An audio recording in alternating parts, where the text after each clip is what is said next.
Yes, fait que on devrait être live, Yvan. Là, ça va prendre 2, 3, 20 secondes à peu près qu'on soit sur Facebook, mais on est live en ce moment. Fait que désolé pour les petits problèmes techniques. Il semble que notre plateforme aujourd'hui est non coopérative. Donc, voilà, donc on est de retour. Malheureusement, on ne pourra pas mettre vos questions en bas dans les commentaires, mais bref, on va quand même les lire dans la plateforme. Donc, voilà. Donc, de retour à toi, Yvan.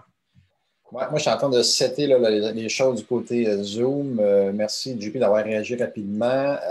Est-ce que les gens nous entendent dans le chat? Est-ce que vous nous entendez? Vous nous voyez? Yes. Parce que moi, de mon bord, je n'ai pas de confirmation que ça bouge. Il y a 24 personnes. OK, on commence à récupérer des gens.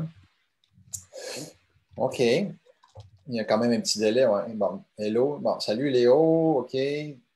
Excellent. Donc, j'espère que ceux qui étaient là tantôt, j'avais remarqué quelques personnes. Jean-François Picard, je ne sais pas s'il est de retour. On avait Gilbert Cousineau qui était là. Donc, bon, les gens semblent revenir. On va leur laisser la chance quand même, JP. Oui, oui, pas de problème. On va laisser la chance aux gens de revenir. Absolument. Est-ce que Sandra, elle est là? Sandra, Oui, la superviseuse. oui. On peut peut-être y aller avec les premières questions de Pose ta question, Yvan.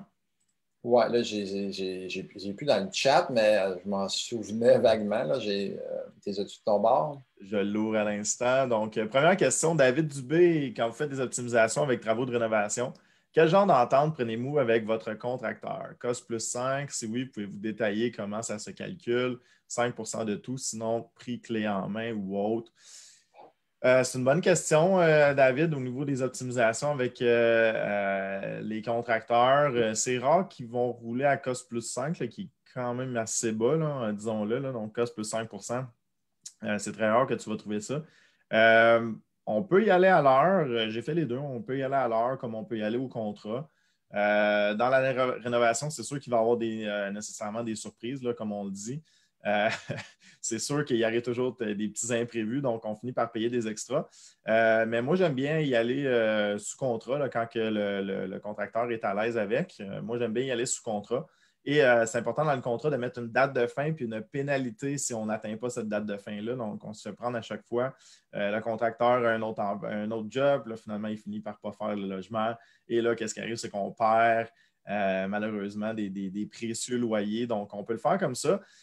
J'ai déjà travaillé dans le COS plus 5, COS plus 10 dans la construction neuve. Donc là, il y a beaucoup moins d'imprévus. Donc, c'est plus facile de cibler les coûts. Puis ça, c'est ta discussion parce que le cost, il peut varier des différentes personnes. Il y en a qui vont inclure leur administration, ils vont inclure leur adjointe, ils vont inclure le bris d'outils dans le cost. Donc, là, il y a un matière à discussion à savoir c'est quoi qui est inclus dans le cost. Donc, est-ce que le bris d'outils, c'est toi qui le payes? Est-ce que l'administration, c'est toi qui le payes pour y aller avec ton cost? Mais c'est ça. Donc, dans le cost plus 5, je l'ai fait plus dans la rénovation. Je ne sais pas, toi, Yvan, au niveau des entrepreneurs, comment tu as fait ça? Non, absolument, c'est à forfait. Là. Je suis plus du type à forfait. À l'heure, il faut que tu sois là pour contrôler vraiment les coûts, à moins que tu aies une très bonne confiance en ton entrepreneur. Donc, moi, je préfère le forfait. C'est sûr qu'ils vont se padder un peu plus parce que là, c'est plus dur de rajouter du temps ou des extras, tout ça. Mais non, moi, j'aime bien le forfait, là, à forfait. Mais tout est bon. Là. C'est vrai qu'à l'heure, peut-être judicieux dans certaines situations. À forfait, ça peut être bon aussi. Cost Plus, on le voit rarement, effectivement. Là. Puis si c'est Cost ça va être plus 10, mettons plus 10, plus 15. OK. Là, je ne sais pas si JP a une question. Est-ce que quand tu parles, on me voit? On est splitté en deux comme d'habitude ou? Non, en fait, c'est qu'on on a basculé vers un mode de discussion. Donc, celui qui parle va avoir la présentation à l'écran. Donc, si jamais je suis en train de parler, tu peux te cacher, tu peux boire de l'eau. Boire un Coca-Cola, il n'y a personne qui va te voir. Donc, c'est vraiment l'orateur qui a l'écran. Je suis à la bière ce midi déjà. Ben oui, c'est ça, je voyais ça passer. Non, c'est pas vrai, c'est du kombucha. Il y avait. Attends un peu, juste avant que tu ailles dans l'autre question, JP, on vous rappelle que si vous partagez le live, vous méritez la chance de gagner ce midi un certificat cadeau de 50 applicable à une formation de votre choix. On va faire 2 tirages à ce niveau-là. Puis, on va faire tirer également le livre qu'on a coécrit, moi puis JP. Donc, transformer en opportunité des multilogements trop chers. Donc, à vos claviers, à vos partages, premièrement, pour gagner peut-être quelque chose et partager la bonne nouvelle, comme j'avais écrit tantôt avant que tout ça plante. Donc, on poursuit avec une deuxième question qu'on avait reçue, JP. Oui, Hélène Camiran, donc, question sur les dépenses admissibles pour Guy Demers. Malheureusement acquitté, mais je pense qu'on va être capable de répondre en bonne partie. Est-ce que tous ces intérêts sont déductibles? Intérêts sur hypothèque du multilogement, intérêts de la marge de crédit hypothécaire utilisée dans des dépenses en lien avec le multilogement. Si cette marge de crédit hypothécaire est associée à notre maison personnelle et qu'on la transforme en hypothèque, est-ce que les intérêts demeurent déductibles? Plus largement, des conseils sur la MAPA. Merci beaucoup. Donc, Yvan, je pense que tu peux y répondre. Bien, la MAPA, on ne traitera pas de la MAPA, mais au moins répondre à la première question, au premier volet, relativement simple comme concept, Hélène. Quand tu achètes un immeuble ou quand tu investis plutôt, parce que ça peut être d'autre chose qu'un immeuble, mais quand tu investis et tu utilises de l'argent puis tu payes de l'intérêt sur cet argent-là, sur ton emprunt plutôt, donc ça va être déductible d'impôt. Donc, tout emprunt, tout intérêt dans le but de générer un revenu va être admissible. Donc, c'est le concept est relativement simple. On ne peut pas vraiment aller plus loin que ça. Là. Tu peux déduire les intérêts. Si tu transformes ta marge en hypothèque, tu vas encore payer les intérêts. Donc, ça va être encore une fois déductible d'impôt. Relativement simple, mais garde ça en tête. Quand c'est dans le but de générer un revenu, c'est admissible. Tant que c'est raisonnable, évidemment. Là. Parfait. Les gens sont gênés sur les questions. Allez-y, gênez-vous pas. Si on a des questions plus générales, allez-y, on est là pour ça. Mais on vient toujours une question qui vient avec la déduction d'impôt, Yvan, qu'on parle justement dans le merveilleux livre qui est ici, qu'on va faire tirer. Donc, un refinancement. OK, les refinancements, est-ce qu'on paye de l'impôt là-dessus? Est-ce qu'on doit une partie au gouvernement sur ce refinancement-là? Donc, généralement, c'est une question qui vient. Non, ce n'est pas imposable. Par contre, les intérêts, quand on parlait d'intérêts, Hélène, c'est ça que je venais de bonifier ta question.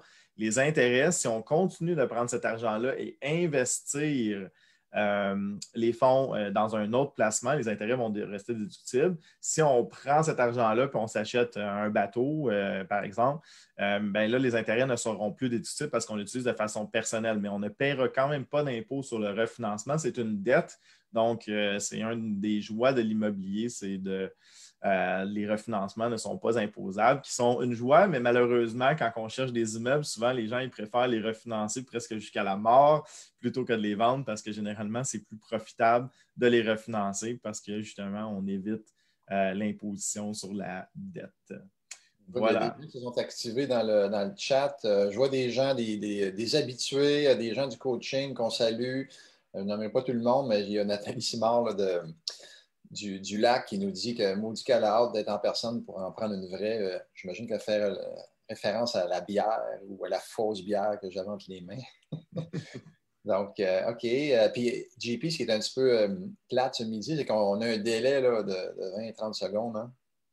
Ah oui, absolument. Ben oui, dans les gens réagissent. On ouais, on avait une question un peu plus bas.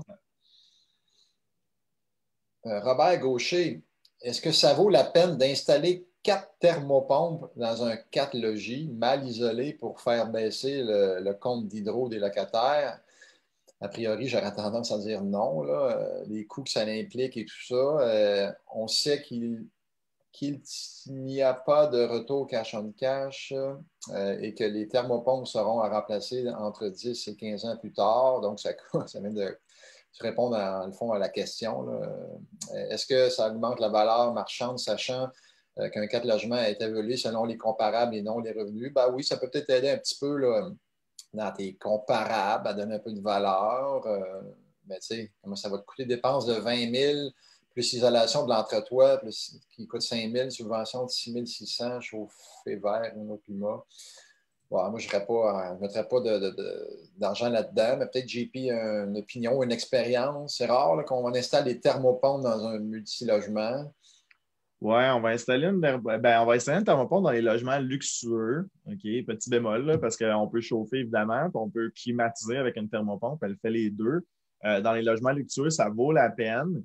Là, je pense que tu adresses peut-être mal ta question sur le chauffage, mais plutôt la climatisation. Donc, c'est sûr qu'un logement qui est climatisé, à la thermopompe, ben, ça a une certaine valeur, là, la climatisation, versus l'économie d'énergie qui est difficilement tangible, qui n'est pas nécessairement un argument très, très convaincant de dire ah, venez nous voir, ça coûte un petit peu moins cher de hydro. C'est difficile à négocier parce que c'est pas front-end, là, donc on ne le voit pas nécessairement. Par contre, quand on écrit dans l'annonce que le logement est climatisé, ben là, on peut aller chercher un montant significativement plus cher. Là. Donc, on peut parler peut-être d'un 50-100 $ par mois de plus pour un logement qui est climatisé. Donc, peut-être qu'avec Rénovair, effectivement, ça vaudrait la peine. Je vous tiendrai au courant parce qu'on parlait de la semaine. On a été un peu chamboulé avec nos petits problèmes techniques du début. Mais c'est officiel, on a signé 23 logements à la salle vendredi à 4 heures, donc c'est signé. Et dans ces logements-là, on va installer certaines thermopompes. Donc, bien content de ça. Donc, on vous tiendra au courant, voir si ça vaut la peine au niveau des thermopompes pour l'air climatisé dans les logements. Voilà.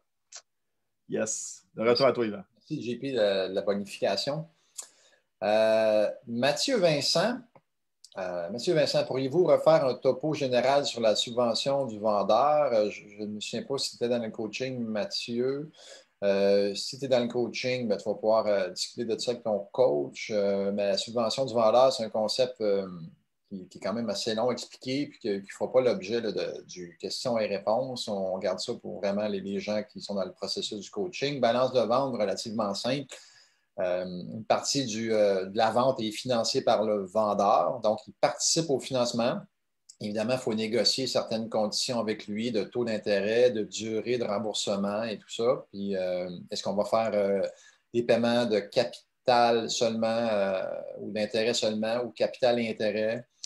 Donc, ça, c'est à négocier avec le vendeur. Règle générale, les banques n'aiment pas trop qu'il y ait des balances de vente, mais il y a certaines institutions financières qui vont accepter que 50 de ta mise de fonds proviennent du vendeur. Donc, si ça prend, par exemple, 200 000 pour acheter ton immeuble, il pourrait accepter que 100 000 proviennent de tes poches et 100 000 proviennent du vendeur. Donc, ça, c'est des choses qui peuvent se faire également.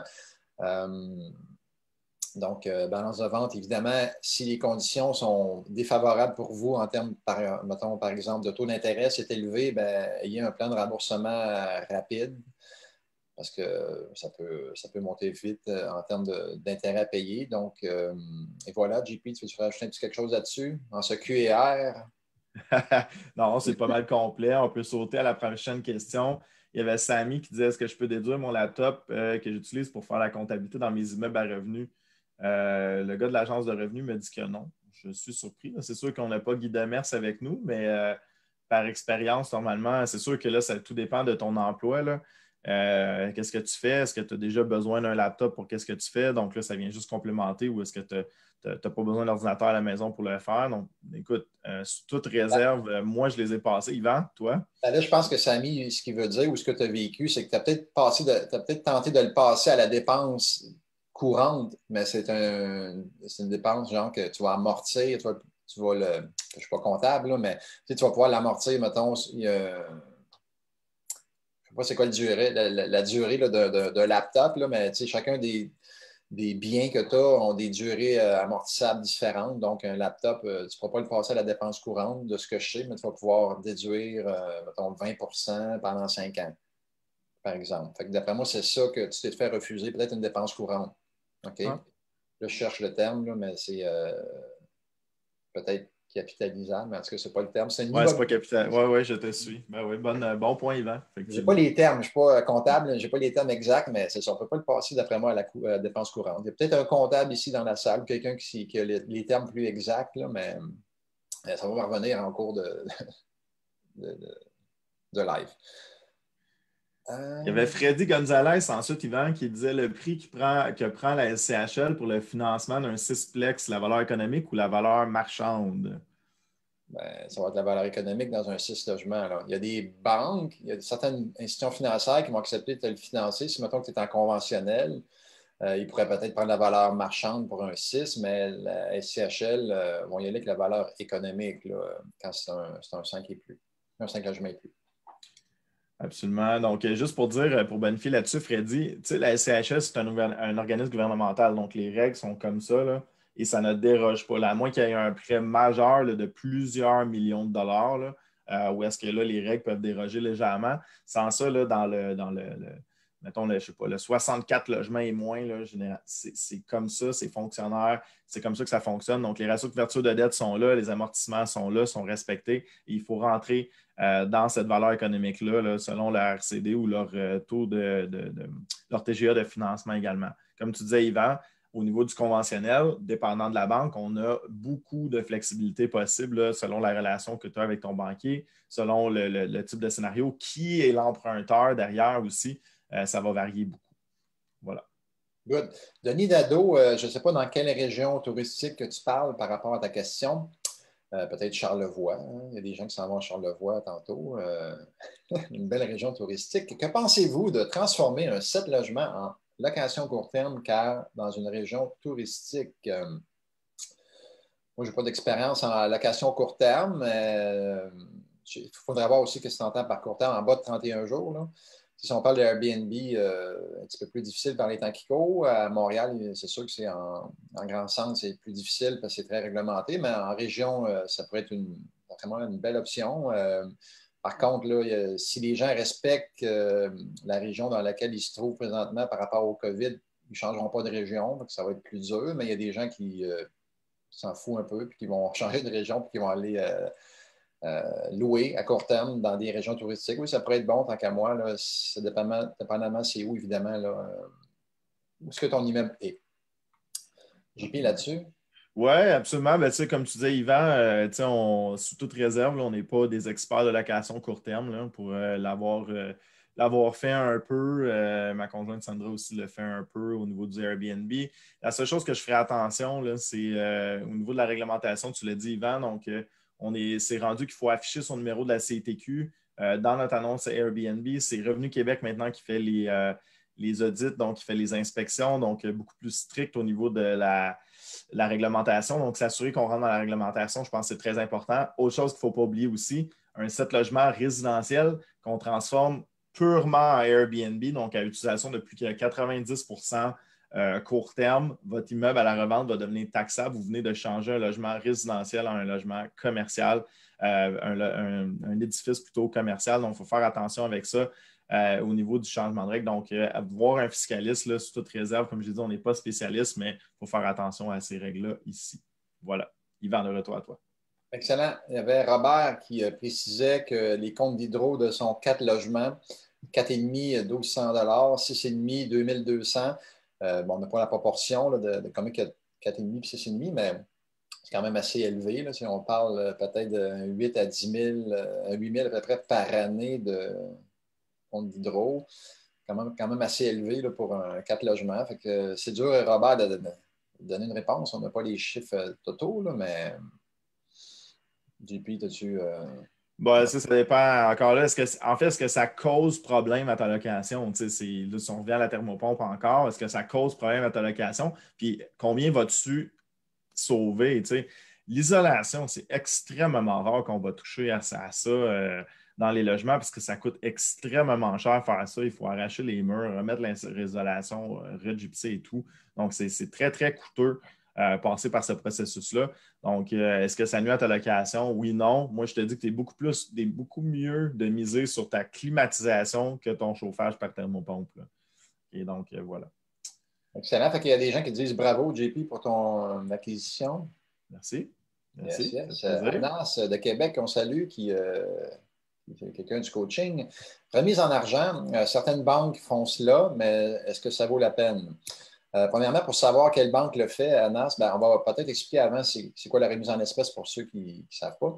C'est que la banque, l'institution financière, va augmenter le taux d'intérêt de votre emprunt. Au lieu d'être peut-être 2 par les temps qui courent, ça va peut-être être 3,5 4. Donc, il augmente le coût d'emprunt en termes d'intérêt.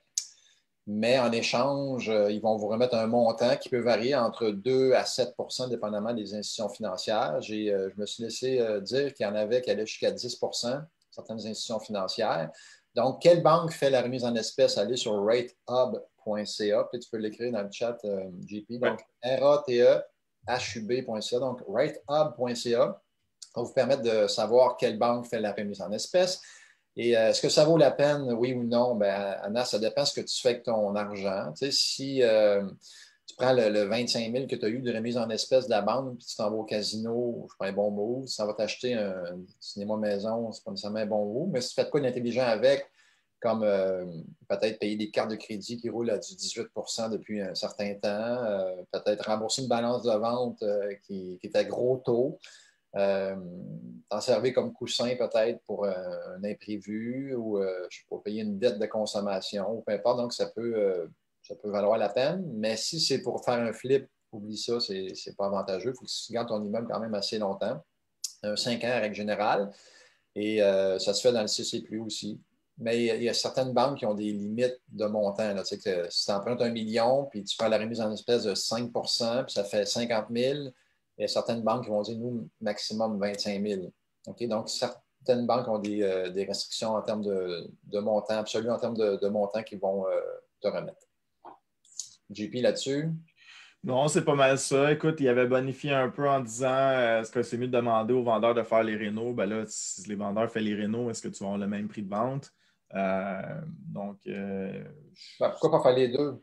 ouais, peut-être faire les deux, effectivement. Là, donc, faire une certaine négociation. Mais tu sais, comme disait Yvan, ça permet de réduire sa mise de fonds. Donc, faites juste attention de ne pas vendre à l'intérieur des 5 ans, par exemple, parce que ça coûte très cher. Il faut remettre la remise en argent, mais sinon, ça vaut la peine. Mais c'est sûr que les gens ont le réflexe de dire, ah, mais sur 25 ans, tu vas la payer bien plus cher, ta remise en espèces. Au final, tu vas la payer bien plus cher parce que là, tu passes peut-être de 2 à 3,5 d'intérêt sur l'ensemble de ton prêt. Fait qu'à tous les mois, évidemment, ça coûte plus cher. Mais c'est ça, c'est une question de qu'est-ce que tu vas faire avec ton cash. Puis ton dollar, maintenant, il y a qu'une certaine valeur quand même. Donc, si tu fais de quoi d'intelligent avec, moi, j'ai fait 2 fois dans ma carrière. J'ai 64 transactions de compléter, puis j'ai fait 2 fois parce que ça fitait dans le timing, mais c'est à regarder, c'est du cas par cas. Hey, JP, on a quand même, malgré là, notre petit problème technique du départ, et on a parti sur les chapeaux de roue, on est à 133 quand même. Oui, Yvan, tu as gagné. On fait toujours un Price is Right avant le début du question-réponse. Yvan, tu as gagné. Tu te mérites un merveilleux livre. Ah, il y a Transformer en opportunité de multilogement trop cher. Tu as gagné ton chiffre. un peu, je vais aller partager ça. Là. Non, mais sérieux, on vous rappelle, si vous partagez le live, courez la chance de gagner un livre et un des 2 certificats cadeaux de 50 $. Donc, Karine, Yes. Il y avait Pierre, Karine qui demandait de chercher dans notre boule de cristal un peu. Là. Pensez-vous qu'on approche d'une récession, baisse de prix des immeubles, des loyers, hausse des taux d'inoccupation? Si oui, pensez-vous que ce sera généralisé partout au Québec? Yvan, ta boule de cristal dans ton kombucha? euh, très, très difficile. Est-ce une récession, baisse des prix des immeubles? Moi, je ne pense pas. À cause des taux d'intérêt qui sont. Ben, encore là, il faut savoir, est-ce qu'on parle de maison? Est-ce qu'on parle de 6 logements et plus? Est-ce qu'on parle de Montréal ou on parle de Sherbrooke? La région va influencer la donne aussi. Le type d'immeuble va influencer. Mais parce que moi, je suis plus de l'opinion que les prix vont se maintenir à cause des taux d'intérêt qui sont bas, à cause que la bourse, c'est vraiment en dedans de scie. Il y a des gens qui. Encore là, est-ce qu'on parle de commercial ou de résidentiel, c'est un autre volet, parce que il y a peut-être des gens qui investissent dans le commercial puis qui ont de la difficulté, puis ils vont dire hey, finalement, le résidentiel, c'est quand même sécure ou dans le fond plus stable parce que c'est un besoin essentiel comparativement à du commercial où c'est pas nécessairement toujours dans des besoins essentiels. Il y a peut-être des gens qui vont partir du commercial pour aller vers le résidentiel parce que c'est plus sécure. Donc, s'il y a des capitaux qui s'en viennent dans le résidentiel puis il y a une meilleure demande, ça peut aider à maintenir les prix. Ensuite, par contre, ce qui peut nuire, c'est l'immigration qui est au ralenti. Ça, c'est pas nécessairement bon pour ceux qui ont des immeubles à revenus locatifs. Ça peut faire augmenter les taux de vacances ou les taux d'inoccupation, qui fait en sorte que peut-être qu'on ne soit pas aussi agressif en tant que propriétaire sur l'augmentation des loyers. Fait que si on n'augmente pas autant nos loyers, mais que les dépenses continuent d'augmenter, là, il pourra peut-être avoir une diminution de valeur. Qu'est-ce qu'on pourrait rajouter là-dessus? JP, qu'est-ce qu'on aurait d'autre là? Moi, je pense que tu as fait le tour. Moi, je pense que c'est une question d'immigration principalement, là, dans les grands centres du moins. L'immigration puis le retour du tourisme, parce qu'on a beaucoup d'Airbnb, puis on peut même sauter aussi sur la question en même temps de Patricia là, qui avait de la difficulté à louer des logements rénovés. Là. Donc, c'est ce qui est arrivé en fait dans les grands centres. Des logements Airbnb ont basculé à du long terme. Ça a augmenté l'offre sur le marché. Moins d'immigration.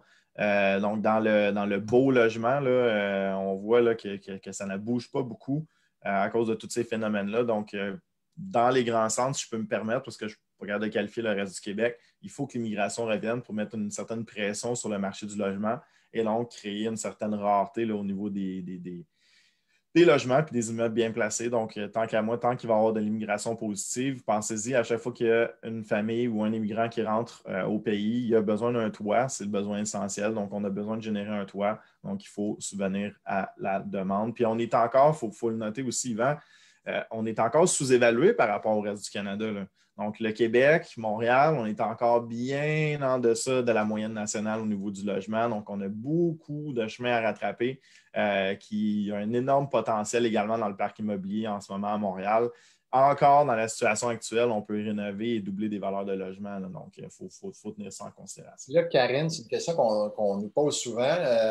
Il y a toujours comme deux genres de personnes qui nous posent ces questions-là. C'est ceux qui veulent comme avoir une idée si ça, de ce qui s'en vient. Puis il y en a qui sont craintifs, qui attendent, qui ne veulent pas investir parce qu'ils se disent ah, ça va baisser, fait que je vais attendre. Mais moi, j'ai commencé en 2000, en l'année 2000, 2001, en immobilier.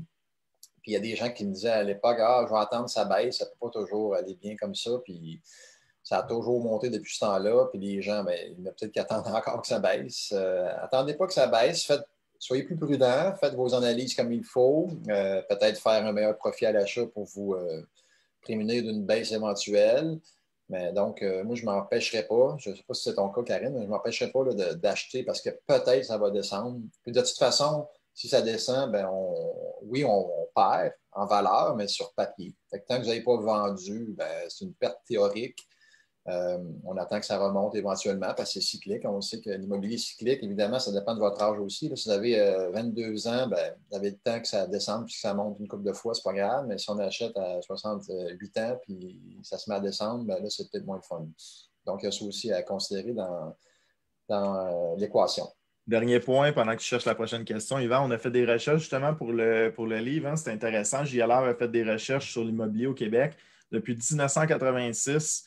Okay, on est en 2020, là, bientôt 2021. Depuis 1986, donc depuis 34 ans maintenant, l'immobilier en moyenne a battu de 3 l'inflation. Donc, non seulement l'immobilier a suivi l'inflation, mais il a battu de 3 l'inflation sur les 34 dernières années. Il y a eu des années que ça a été très fort, des années que ça a été plus faible. On a eu beaucoup de fluctuations, spécialement dans les années 80. Mais au final, sur 34 ans, on a 3 d'augmentation de plus que l'inflation. Et est-ce que ça va continuer comme ça? Je crois que oui, en tout cas. Fait que voilà, c'est un bon point, Yvan, au niveau de la crainte. Voilà. Gilles, quelle peut être la durée moyenne pour le remboursement d'une balance de prix de vente? Faut que tu comprennes, Gilles, que le vendeur devient comme, en quelque sorte un prêteur privé. Hein? C'est pas une institution financière. Fait que c'est négociable entre toi et lui. Moyenne, c'est dur à dire, mais ce qu'on voit fréquemment, on monte, un 5 ans, par exemple. C'est sûr que plus il est long, mieux que c'est pour vous. Ça vous donne plus d'attitude, plus de temps pour faire la job, comme on dit. Essayez d'avoir ça le plus long possible. Encore là, ça dépend du montant. Si c'est une balance de vente de 25 000, peut-être que sur un an, c'est pas si grave parce que je vais être capable de trouver l'argent. Une balance de vente de 450 000, peut-être que si je mets ça sur un an, ça va être plus tough, plus difficile d'aller rembourser le vendeur en termes de montant. Donc, il y a le montant qui influence la donne. Le taux d'intérêt aussi. Ça ne me dérange pas de l'avoir sur 5 ans si c'était à du 3 mais si c'était à du 14 il y a peut-être intérêt à le rembourser plus rapidement. Fait que tout ça qu'il faut regarder en ligne de compte. Mais, en résumé, on voit souvent du 5 ans. J'ai déjà vu un 25 ans, une balance de vente de 25 ans. Puis le monsieur avait 83. C'est comme le vendeur avait 83 ans, puis il avait une balance de vente de 25 ans, amorti sur 25 ans. Fait que je pense qu'il laissait ça à son héritage, à ses héritiers. Juste pour finir avec la question de Patricia, là, je l'ai passée, mais ce qu'elle demandait, c'est une bonne idée de baisser le prix parce qu'elle avait de la misère à louer son logement. Rappelle-toi, Patricia, c'est la dernière chose que tu veux faire, c'est baisser un prix de bail. Tu vas faire des inclusions le plus possible, que ce soit 2 mois de loyer, que ce soit une télévision, que ce soit un iPad, que ce soit, je ne sais pas, 1 an d'électricité inclus, n'importe quoi, sauf baisser le prix des loyers, parce qu'en baissant le prix des loyers, tu baisses tes revenus nets et tu baisses la valeur de ton bâtiment. Donc, c'est important. Et comme JP sait très bien, mais il ne l'a pas dit parce qu'on ne peut pas tout dire dans la question-réponse, un 4 logements, ça ne sera pas nécessairement basé sur les revenus parce que tu as marqué, Patricia, Oh, tu as oui, dit 200 fois 12 fois 20, le multiplicateur de revenus net de 20, donc on parle de 48 000 de perte de valeur. Ce n'est pas une corrélation directe comme ça dans le 4 logements. 4 logements, c'est vraiment les comparables vendus depuis un certain temps dans le secteur. Donc, c'est quoi l'état de la bâtisse? Il est localisé où? Les cuisines, salles de bain sont-elles refaites ou pas?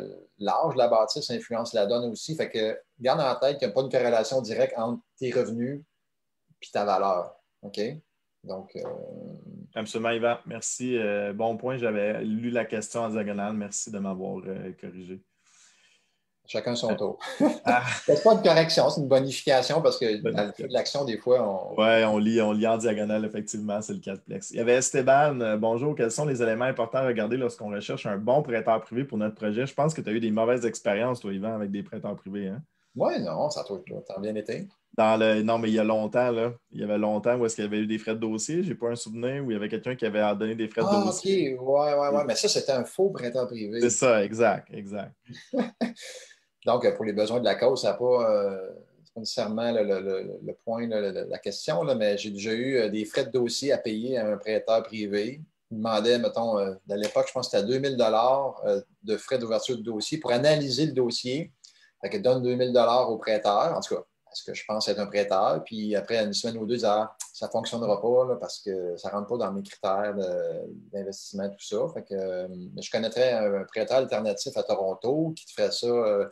Puis pour analyser le dossier, puis c'est sûr que c'est un petit peu plus cher en intérêt, mais en tout cas, en résumé, il va te charger 1 000 pour analyser le dossier. Tu sais. Bon, là, tu viens de mettre 2 000, tu veux un prêt, tu as quoi d'intéressant, un autre 1 000, mais dans le fond, il n'y a encore aucun prêteur privé derrière ça. C'est juste quelqu'un qui s'annonce et qui récolte des frais d'ouverture de dossier. Donc, ce n'est pas la pratique courante, mais faites attention aux frais d'ouverture de dossier, juste pour l'analyser, parce que ça se peut que ce soit un faux prêteur privé. Okay? Donc, vérification, s'il vous plaît, pour être sûr. Puis, fiez-vous pas à un site web, hein? Parce qu'il y avait un site web, le gars. Là, donc, ça paraissait big, mais il n'y avait personne. Fait il peut avoir 0 cash à prêter puis juste collecter des frais de dossier. Mais pour revenir à la question, bonjour, quels sont les éléments importants à regarder lorsqu'on cherche le bon prêteur privé? Ben, moi, je dirais, vas-y par référence. Parce que là-dedans, il y en a des clean, il y en a des moins clean. Donc, bonne référence qu'on vous donne, évidemment, là, M. Lépine, Société de crédit IMO Québec, avec sa femme Jésabelle. Fait que, ouais, être en confiance là, avec M. Lépine. Puis, s'il n'embarque pas dans le dossier, posez-vous des questions. C'est peut-être parce que ce n'est pas nécessairement bon comme projet. Ça. OK? JP, là-dessus? Ouais, non, c'est ça, il faut faire attention à des prêteurs privés qui désirent reprendre les projets. Donc, toujours bon d'avoir quelques opinions là, au niveau des prêteurs privés parce que c'est ça, il y en a qui, malheureusement, prêtent de l'argent pour reprendre des projets, ce qui n'est pas la majorité, mais il faut faire attention quand même. Et quand on parle de prêteurs privés, juste dissocier, ce n'est pas le pawn shop du coin où vous laissez votre guitare électrique quand vous avez de la misère à payer votre loyer. Là. Donc, les prêteurs privés, c'est des investisseurs aguerris. C'est des bons. Des hommes d'affaires qui désirent avoir un bon rendement sur leur argent. Voilà. Hey, déjà, midi 40, ça file quand même assez vite. 140. 146, wow, hein? C'est un contrat toute attente. Yes, yes, yes. On vous rappelle, on ne vous l'a pas dit, il y a peut-être des gens qui l'ont vu passer que la semaine prochaine, on va avoir Alison Cloutier et Régis Cloutier de groupe BCM qui vont nous parler d'assurance. Fait qu'on a souvent des questions sur les assurances. On est capable de répondre sommairement, mais des fois, c'est plus pointu. Fait qu'ils vont être là pour y répondre. Évidemment, ils n'auront pas votre cas nécessairement en ligne, mais au moins, ils vont être capables d'approfondir plus que nous à ce niveau-là. Donc, soyez présents la semaine prochaine. Antoine Nadeau, je lis la question live, là, je ne l'ai pas préparée. En achetant 2 triplex d'un même vendeur, j'imagine, hein? J'imagine que c'est ça. Est-ce possible de le faire financer en 6 logements, donc sans les ratios ABD, ATD? Donc, en achetant 2 triplex dans le même vendeur, c'est possible de le faire financer. D'après moi, oui. Combien tu as de cadastres? Si tu as un seul cadastre, ça pourrait se faire. Je ne l'ai jamais fait, là, mais JP, tu as déjà fait ça? Il faut qu'ils soient collés, en fait. C'est possible, mais il faut qu'ils soient collés. Donc, si jamais ils ne sont pas collés directement, malheureusement, ça ne pourra pas passer. Encore là, tout est à la discrétion de la banque et de ta relation avec ton prêteur qui va être capable de te passer ça. Mais, chose importante, il faut qu'ils soient collés ensemble. Ce que tu pourrais faire, Antoine, si tu arrives à l'acheter en 6 logements, d'éviter les ABD, ATD, qui sont les amortissements bruts de la dette, amortissement total de la dette, pour ceux qui ne le savent pas. Donc, en termes simples, ils vont regarder tes revenus, tes engagements financiers. Ils vont faire des calculs pour savoir comment tu peux emprunter sur tes 2 triplex, pardon. Mais si tu arrives à les acheter en 6 logements, ce qui pourrait être bon, c'est de les revendre en triplex. Tu les achètes sans valeur économique, puis tu les revends sur la valeur marchande qui risque d'être pas mal plus élevée. Fait que d'aller diviser ça en 2, évidemment, il faut que ça soit possible. Là, qu'il y ait un mur, mettons, qu'il y ait un mur mitoyen, un mur coupe-feu. Donc, d'acheter en 6 logements puis de revendre en triplex, ça pourrait être une belle façon de faire un flip. Okay? Il y avait Nathalie Yvan, il dit j'ai acheté un 5plex à Montréal il y a quelques années, j'ai refinancé dernièrement dans le but d'en acheter un autre, donc un 5-6 logements. Elle dit c'est complètement fou à Montréal, comme on le sait déjà. Donc, c'était complètement fou et elle pensait aller acheter un plus gros, donc d'aller dans le plus gros là, avec un partenaire pour l'investissement. Nathalie, je vais te le dire, à Montréal, ça ne change pas que tu achètes un 32, un 64, un 5, un 6. Il va avoir à peu près le même engouement. Donc, les gens vont vouloir avoir le même rendement là, donc, sur les plus grosses unités parce qu'on est dans l'achat, on fait un 33 unités, on a une promesse d'achat sur un autre 36. Et je peux vous dire que ça bouge, puis les prix ne sont pas nécessairement plus avantageux que des 5-6 logements. Donc, oui, un petit peu moins de compétition, mais pas beaucoup. Il y a beaucoup, beaucoup d'investisseurs en ce moment qui injectent des capitaux à Montréal pour l'achat de ces grosses propriétés-là. Donc, Nathalie, oui. Moi, je te dis oui, mais pas pour le prix. Juste parce que tu achètes plus gros. Tu as juste un toit à t'occuper, tu as juste une fondation, tu as juste un immeuble. Donc, moi, je suis toujours pour le plus gros versus plusieurs plus petits. Là. Donc, ça coûte moins cher. Merci. Marie-Josée, on m'a demandé d'être prêteur privé. Comment ça fonctionne? C'est sûr qu'on ne fera pas un cours de prêteur privé, mais en gros, les grandes lignes, tu vas prêter de l'argent à quelqu'un dans des conditions que tu vas négocier avec la personne. Et évidemment, tu veux une garantie pour être sûr que la personne, si jamais elle ne te paye pas, que tu aies des recours contre elle pour récupérer ton argent que tu as prêté. Okay? Donc, tu vas prendre une garantie hypothécaire sur un immeuble ou peut-être des biens, d'autres biens mobiliers, mais mettons un immeuble qu'elle possède et soit en premier rang, s'il n'y a pas d'autres dettes dessus, ou en deuxième rang, derrière un créancier qui est déjà là, qui détient une hypothèque de premier rang. Donc, si tu prêtes en premier rang, tu as plus de sécurité parce que tu es la première à pouvoir reprendre l'immeuble et tes conditions vont être plus intéressantes, en règle générale, pour l'emprunteur parce que ton risque est plus faible parce que tu es en premier rang. Si tu prêtes en deuxième rang, fais attention de t'assurer qu'il y a assez d'équité sur l'immeuble pour ne pas prêter, dans le fond, plus que la valeur de la propriété. Exemple, il y a déjà un premier rang à 300 000, tu prêtes un 100 000 à la personne, puis tu veux une hypothèque de deuxième rang de 100 000, mais la propriété en vaut 350. Donc, là, si on fait le total du premier rang plus le deuxième rang qui fait 400 000, tu prêtes plus cher que la valeur de la propriété de 350 000, tu risques de perdre de l'argent si jamais il y a une reprise. Donc, fais attention à ça. Et assure-toi d'être capable de racheter la première. Si jamais il y a un problème, assure-toi d'être capable de protéger ta créance, comme on dit. Donc, tu rachètes la première, puis tu gardes main mise sur l'immeuble parce que si le créancier de premier rang reprend l'immeuble, ben là, tu risques de perdre ta créance. Donc, il y a beaucoup, beaucoup, beaucoup de points qu'on pourrait vous partager là-dessus. Sois prudente. Si tu n'en as jamais fait, fais attention au deuxième rang. Encore là, ça dépend du montant aussi. Là. Si tu prêtes 10 000, ben, c'est pas si pire. Si tu prêtes 150 000 puis c'est toutes tes économies, ça peut être risqué. Là. Donc, peut-être te faire coacher. Là. On a des gens au club qui pourraient te coacher là-dessus. Là. Un petit appel, je pense, mettons, d'une heure avec un coach pour bien t'assurer de faire les choses, ça ne sera pas un luxe. JP? Merci, Yvan. Il y avait Nicolas, j'ai vraiment aimé la question. Personnellement, je n'ai jamais vu ça, mais je suis vraiment intéressé. Donc, Nicolas a fait évaluer son bâtiment et il y a 3 techniques quand on fait évaluer un bâtiment. Il y a une technique du coût de reconstruction, il y a la technique du revenu et la technique de la parité dans laquelle on vient considérer là, les vendus. Et ce qui a limité, en fait, son prêt, c'est la technique du coût.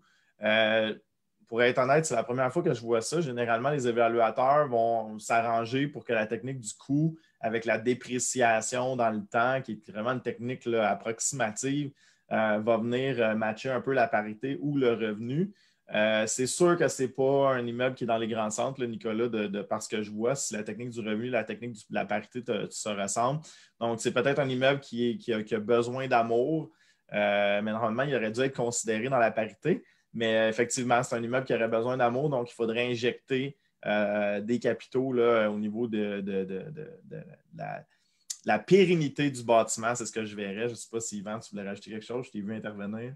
Moi non plus, je n'ai jamais vu ça. Évidemment, on n'est pas des courtiers hypothécaires qui font ça à l'année longue ou des évaluateurs agréés non plus, mais je ne l'ai jamais vu. La réflexion que j'ai eue, le réflexe, je me suis dit peut-être que c'est un immeuble justement qui est à risque, qui soit comme qui passe au feu ou qui, je sais pas moi, donc qui devrait être démoli, qui aurait un sinistre majeur, puis il faudrait tout de faire ça, puis le reconstruire. C'est peut-être ça qui bug. Non, Fait que parce quand que tu as dans la parlé de parité, besoin d'amour, la parité aurait dû venir en tenir compte. C'est ça qui est étrange un peu, parce que dans la parité, la condition physique vient être tenue compte. Donc, je ne sais pas. Peut-être demander à l'évaluateur. Je pense que ce serait la meilleure question de dire pourquoi que ma technique du coup est venue descendre. Donc, il va vous le dire un peu là-dessus. Excuse-moi, je ne voulais pas te couper, Yvan, pour non, finir c'est ton point. correct, c'est correct, c'est correct.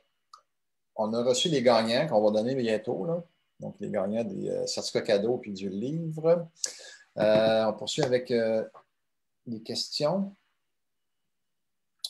Julien Massé, voyons, est-ce que c'est faisable de faire un flip sans argent de mise de fonds? Ben, ça va prendre de l'argent qui circule à quelque part, hein. Donc, tu achètes une propriété, tu as besoin d'un certain pourcentage face à l'institution financière. Bon, il faut quand même que l'argent soit envoyé chez le notaire, mais ça peut être de l'argent qui n'est pas la tienne. Donc, ça prend quand même une mise de fonds, mais qui n'est pas la tienne. Donc, oui, c'est possible de le faire sans ton argent. Mais à moi, ben, il y aurait peut-être d'autres techniques, une technique qu'on ne pourra pas parler aujourd'hui parce que c'est long, là, mais il y a peut-être une technique, là, si c'est un bon deal avec une petite maison, un duplex, que tu arrives au final à ne pas mettre de cash. Mais en passant, une petite technique bien simple que JP aime bien parler, là. Un classique, tu achètes un immeuble avec l'intention de l'habiter, donc une maison ou un condo ou un duplex, puis tu mets 5 de mise de fonds en faisant assurer le prêt par la SCHL, qui est un assureur hypothécaire, et tu prends la remise en espèces, par exemple, de la RBC, qui remet 7 du prêt. Fait que tu mets 5 tu reçois 7 et là, ben, tu viens d'encaisser de l'argent à l'achat. Par contre, c'est pour faire un flip, comme j'ai dit tantôt, c'est pas très avantageux. Ce n'est pas une technique en tant qu'acheteur qu'on veut faire quand on fait un flip. On l'utilise quand on vend notre flip. Quand on vend notre flip, on dit à notre acheteur, fais ça, cette technique-là, tu ne mettras pas de cash. Tu sais. OK? Donc, ben oui, il y a quelques techniques qui sont faisables, Julien, mais dis-toi que, règle générale, il y a de l'argent qu'il faut qu'il circule quand même. Oui, OK? penser partenariat, tu sais, la première idée qui vient en tête, tu n'as pas d'argent, trouve-toi un partenaire, tu trouves le deal, tu investis ton temps, donc ton temps, c'est ta valeur, l'autre, c'est l'argent, donc oui, c'est possible de le faire. Juste penser partenariat. Il y avait Freddy qui avait une question que je peux répondre. Je peux acheter un 5-plex avec un commerce au rez-de-chaussée, après enlever le commerce et le changer en 6-plex si oui, des éléments à prévoir. Premièrement, le zonage. Donc, souvent, quand on va avoir un commercial au rez-de-chaussée, s'assurer qu'on peut le modifier. Donc, première chose à prévoir. Deuxième chose à prévoir, avec les architectes, il faut vérifier parce qu'il va y avoir une remise au code du bâtiment parce qu'on fait un changement de vocation. Donc là, il peut y avoir des murs coupe-feu, il peut y avoir certaines situations où est-ce qu'on va devoir mettre le bâtiment conforme. Et troisièmement, l'autocotisation. Donc, on transforme un élément taxable qui est notre local commercial et on le change en local résidentiel et on va devoir s'auto-cotiser. Donc, on va devoir payer la TPS TVQ sur la valeur de ce logement-là. Donc, on va pouvoir déduire nos taxes des travaux. Par contre, il va falloir se charger les taxes à la fin. Donc, parler à un fiscaliste à ce niveau-là. Donc, ce seraient les 3 éléments que je regarderais avec vous, là, en fait, hein, que je regarderais si je ferais cette conversion-là.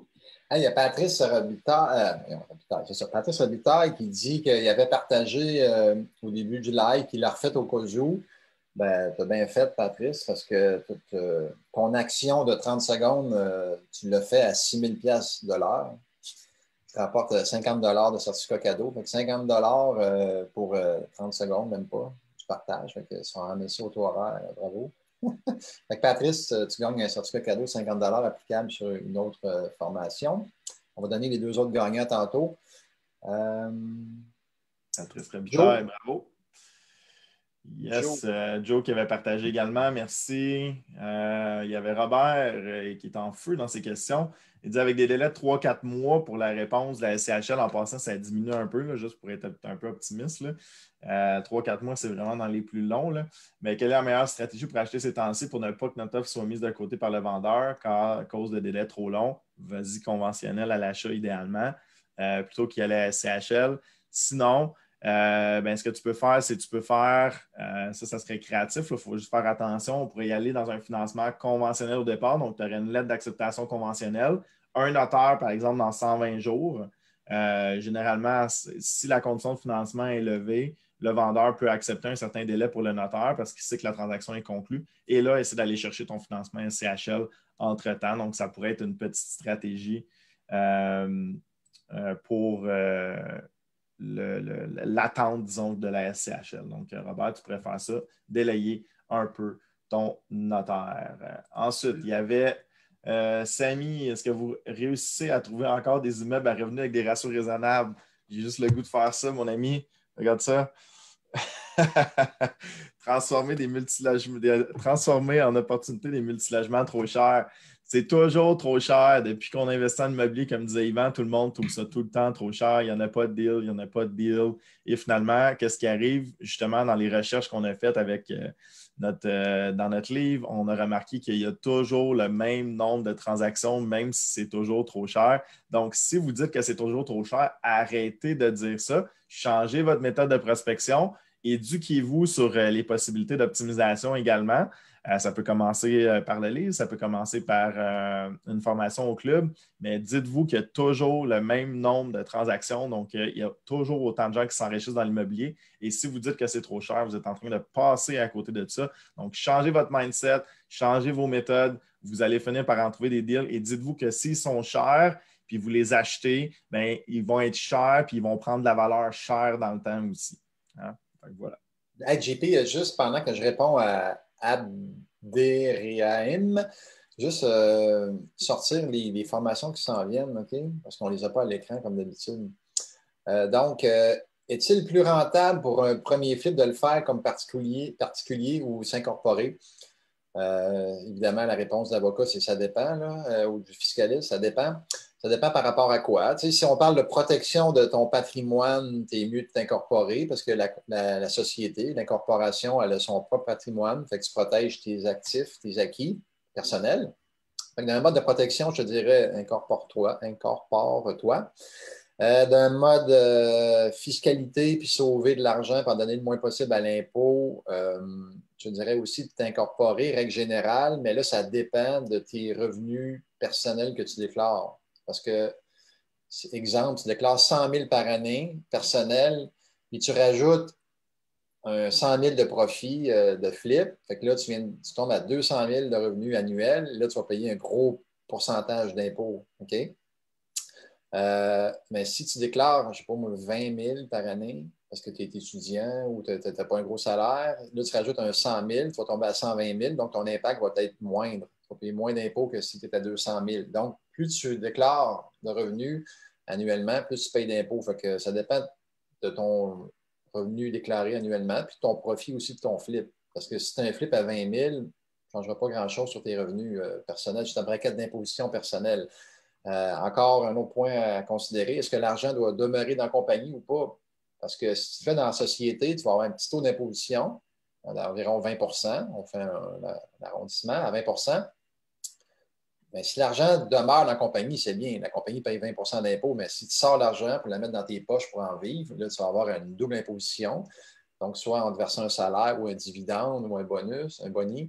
Donc, si l'argent demeure dans la société, règle générale, c'est intéressant de faire ton flip dans la société. Mais je te dirais de consulter là, Richard Damour, ton fiscaliste préféré là-dessus, pour être sûr que ta situation est propre à toi, donc elle est différente des autres. Donc, assure-toi d'avoir la bonne structure fiscale et légale pour ta situation à toi. Il y avait Patrice, pendant que tu cherches les formations, sinon je les ai, Yvan, je pourrais te les lire. Patrice qui disait, est-ce que sur papier, un logement commercial peut être changé en logement résidentiel pour que quand moi j'achète, je n'ai pas besoin de payer les taxes? Non, non, non. Qu'est-ce qui va arriver? C'est que le vendeur, il va avoir fait l'autocotisation lui-même, donc il va avoir changé le commercial en résidentiel, donc il va devoir payer TPS, TVQ sur la valeur du bien qui a été changé. Donc, non, vous ne pouvez pas faire ça sur papier. Il y a un pourcentage de commercial, pourcentage de résidentiel qui doit être respecté. Et si le gouvernement tombe là-dedans, vous allez vous faire taper sur les doigts assez solidement, puis il va y avoir des gros montants qui vont être malheureusement dus à payer par le vendeur, et donc là, il risque d'avoir poursuite. Et donc, voilà. OK, on avait une question de Patrice Robitaille qu'on va te laisser la chance de poser durant tes heures de consultation de coaching. On a un autre gagnant qui vient de rentrer, c'est David Arroyave, qu'on salue. Ça fait longtemps qu'on ne l'a pas vu, un gradué du coaching également, je pense que c'est la cohorte 25 dans ces eaux-là. On est rendu à 64 cohortes de fait, donc ça fait un petit bout qu'on ne t'a pas vu, David. On est content de te revoir. Donc, David, tu gagnes le livre en question. Et il y a aussi Esteban, qu'on a répondu à sa question tantôt. Esteban Giger ou Gigé, ou excuse, je déforme ton nom. Donc, Esteban, tu te mérites un 50 de certificat cadeau applicable sur une formation à la carte, autre que la Floride. Sinon, ben, on est vraiment dans le digestif là, de ce lunch immobilier, quand même, midi 57. Les prochaines formations, JP? Oui, donc dans les prochaines formations, le 20 novembre, programme de coaching et mentorat. Donc, c'est le deuxième cours, mais c'est possibilité d'intégrer la cohorte quand même. Si vous pouvez aller écouter le cours numéro 1 qui est enregistré, donc vous pouvez joindre la cohorte à la même vitesse le 20 novembre, en fait, qui est vendredi, si je ne me trompe pas, qui est le cours 2, qui est le cours le plus excitant de tous, justement, où est-ce que les immeubles sont tout le temps trop chers et où est-ce qu'on s'amuse à squeezer les bâtiments, puis à sortir le jus, puis à faire des merveilleux profits à travers tout ça, avec des exemples concrets. Donc, très, très beau cours là, qui s'en vient vendredi. Sinon, le 23 novembre, tu l'as dit, on reçoit Alison et Régis Cloutier du groupe BCM, des experts en assurance. Donc, le 30 novembre, l'heure de faire des offres d'achat créatives. Donc, quand on fait notre offre d'achat, est-ce qu'on peut réussir à s'avantager lors de la transaction définitivement? Et le 1er décembre, la formation qui vient avec le livre, en fait, transformer en deal des multilogements trop chers. Donc, on passe 3 heures en classe à regarder comment on peut optimiser des bâtiments, mais là, en classe virtuelle, du moins, là, au 1er décembre, on va voir. Mais pour l'instant, ça reste virtuel. Donc, voilà, Yvan. On a eu beaucoup de questions en passant. Là, je tiens à remercier tout le monde. Là, on n'a pas réussi. Là, je vois qu'il y a encore 40 petits commentaires non lus, là, donc on descend doucement. Vraiment une super belle participation. Merci à tous. On va essayer de les garder pour la semaine prochaine, idéalement. Donc, dans les départs, là, vous êtes tout le temps plus gênés à poser des questions. Après ça se dégêne. Donc, dans le pire des cas, on les répondra un petit peu la semaine prochaine si jamais on manque de questions. Voilà. Merci. On file vers la fin. Aussitôt que j'ai dit ça, j'ai vu qu'il y avait 25 personnes qui ont quitté. Dommage pour eux parce que tous ceux qui ont resté, on vous donne un coaching gratuit. Ceux qui ont quitté, just too bad, non. C'est une joke, mais tu sais, parce qu'on parle de formation à venir, il y a des gens qui s'en vont. Hey, merci à tous. Merci à tous d'avoir été là. Super intéressant, comme d'habitude, de vous voir parmi nous. Donc, on espère que vous allez être là la semaine prochaine. Sinon, passez une belle semaine immobilière. Restez dans l'action. Appliquez les principes que vous apprenez dans les livres, que vous apprenez dans des vidéos gratuites que vous regardez sur Internet, d'informations que vous suivez avec le club ou d'autres organisations peut-être. Donc, restez dans l'action surtout, parce que suivre des formations, c'est bien, mais si on n'applique pas la matière, ben, ça demeure théorique. Puis, c'est cool pour les connaissances personnelles, mais si on veut devenir investisseur, il faut bouger. Donc, merci à tous d'avoir été là. On se revoit la semaine prochaine, même heure, même poste. À bientôt. Bye tout le monde.